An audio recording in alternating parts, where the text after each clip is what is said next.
कि जो वहां सामान बिकते थे उसके डुप्लीकेट होने के भी चांस थे। ये सेकंड सिनेरियो मैं आपको बता रहा हूं। कंपनी, अब चाहे वो एमवे हो, चाहे मोदी केयर हो, चाहे वेस्टीज हो, चाहे आरसीएम हो, चाहे फलाने डिकाने कोई भी कंपनी हो, उसका सामान वो ऑनलाइन प्लेटफॉर्म पे नहीं बेच सकते। नमस्कार मेरे मित्रों, मैं अंकित केशरवानी आपका अपने इस यूट्यूब चैनल अंकित दी केशरवानी में आपका स्वागत करता हूं।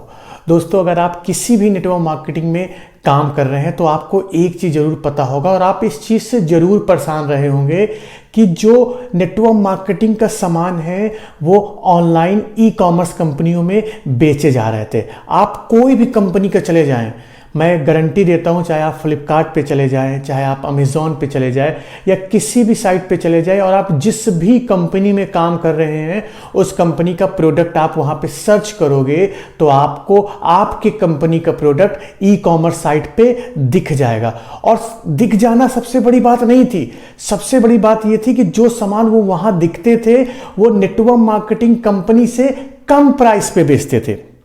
ये आपके लिए काफी चैलेंजेस होता था कि भैया, जब आपका प्रॉस्पेक्ट ये बोलता था कि भैया तुम्हारा सामान तो ऑनलाइन बड़ा सस्ता मिल रहा है तो भैया हम तुमसे क्यों सामान लें, आपके साथ ये चैलेंजेस आते थे और आप फेस कर रहे थे, ये आप प्रॉब्लम फेस कर रहे थे। ऑनलाइन सामान के साथ दिक्कत थी क्या? देखिए होता क्या था, ये ऑनलाइन सस्ता बिकता कैसे था, पहले मैं आपको वो बता दूं, इसके बाद मैं आपको बताऊंगा इससे जुड़ी एक बड़ी खुशखबरी जो मैंने आपको थंबनेल में दिखाया हुआ था। वो बड़ी खबरी आप जरूर, वो बड़ी खबर आप जरूर सुन के जाइएगा। लेकिन पहले जान लीजिए कि ऑनलाइन सामान बिक कैसे रहते सस्ते रेट पे, वो आप जान लीजिए। होता क्या था कि जैसे हम और आप कंसल्टेंट हैं, किसी भी कंपनी में आप काम करते हो, होता क्या था, एक पॉसिबल सिनेरियो मैं आपको बता रहा हूं कि वो अपना टारगेट मीट करने के लिए अपने घर में खूब सारा सामान इकट्ठा कर लेते थे।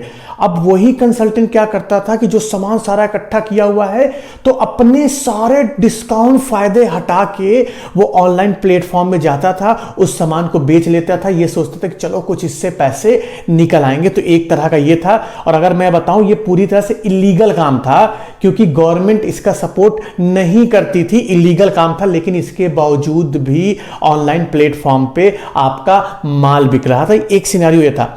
दूसरा सिनेरियो क्या होता था इस ऑनलाइन सामान खरीदने पे कि जो वहां सामान बिकते थे उसके डुप्लीकेट होने के भी चांस थे। ये सेकंड सिनेरियो मैं आपको बता रहा हूं।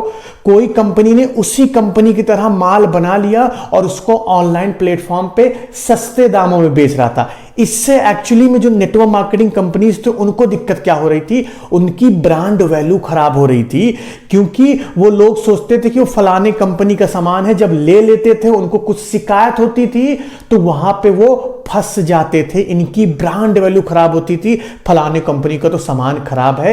एक्चुअली में उन्होंने ऑनलाइन डुप्लीकेट सामान ले लिया था जिसके कारण ये फेस करते थे। एक चीज और याद रखिएगा, जब आप ऑनलाइन सामान खरीदते थे तो आपको वहां पे कुछ रिटर्न गारंटी नहीं मिलती थी। आपके स्क्रीनशॉट में दिख रहा होगा, आप देखो वहां पे नो रिटर्न एप्लीकेबल लिखा होता है कि भैया कोई रिटर्न नहीं होगा आपके सामान का। तो ये सारी चीजें ऑनलाइन हर कंपनी फेस कर रही थी और इसके विरुद्ध हर कंपनी ने कोर्ट में याचिका डाली हुई थी। याचिका क्या डाली हुई थी कि भैया ये जो फ्लिपकार्ट अमेज़ॉन हमारे सामान बेच रहे हैं आप इसको रोको।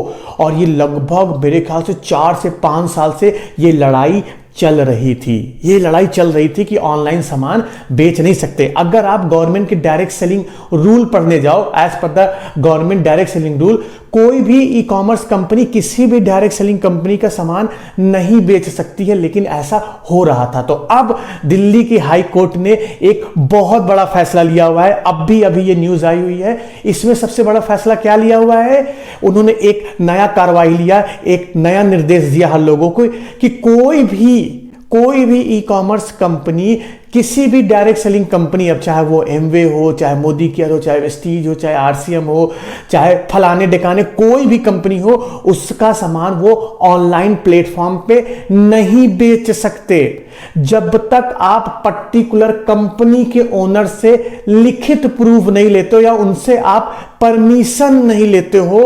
आप ऑनलाइन प्लेटफॉर्म पे सामान इनका नहीं बेच सकते हो, ये इलीगल कहलाएगा। और ऐसा हुआ तो वो कंपनी आपके ऊपर मानहानि का केस भी कर सकती है। यह सबसे बड़ी खबर आई है और हम सारे लोगों के लिए खुशखबरी है, क्योंकि इसका बहुत बड़ा इंपैक्ट है, बहुत बड़ा इंपैक्ट है। आपको ये प्रॉब्लम अब नहीं झेलनी पड़ेगी। हालांकि अभी आप जाओगे, आप फ्लिपकार्ट या कहीं किसी भी सर्च करोगे किसी भी कंपनी के प्रोडक्ट, अभी भी वो दिख रहे हैं। अभी अभी धीरे धीरे इस पे कानून आया है, धीरे धीरे ये आगे बढ़ेगा और मुझे लगता है आने वाले 5 से 6 महीने में ये कानून अच्छी तरह से इंप्लीमेंट हो जाएगा और आपको ऑनलाइन प्लेटफॉर्म से सामान दिखना बंद हो जाएंगे। तो मेरे दोस्तों, आज की इस वीडियो में मैं आपको यही इंफॉर्मेशन देना चाहता था, क्योंकि ये बहुत इंपॉर्टेंट थी। आप किसी भी नेटवर्क मार्केटिंग कंपनी में काम कर रहे हो, आपके लिए ये काफी काम का वीडियो था। तो मेरे दोस्तों, आप मुझे कमेंट बॉक्स में बताइएगा, क्या आपको ये न्यूज़ पता थी? क्या न्यूज़ पता थी कि ऐसा हो गया है? और अगर आपको वीडियो पसंद आई हो तो वीडियो को लाइक कर लेना, चैनल को सब्सक्राइब कर लेना, बेल आइकॉन को भी लगे हाथ प्रेस कर लेना, ताकि मैं जैसे कोई एक नई वीडियो डालूंगा आपको आपके मोबाइल पे मिल जाएगा। और अगर आपको वीडियो अच्छी लगी हो, काम की लगी हो, तो अपने टीम के साथ भी इस वीडियो को शेयर कर दे, ताकि उनको भी ये सारी बातें पता चल सके कि ऐसा हो रहा है मार्केट में। तो मेरे दोस्तों, हम मिलते हैं अपने नेक्स्ट वीडियो में। तब तक के लिए जय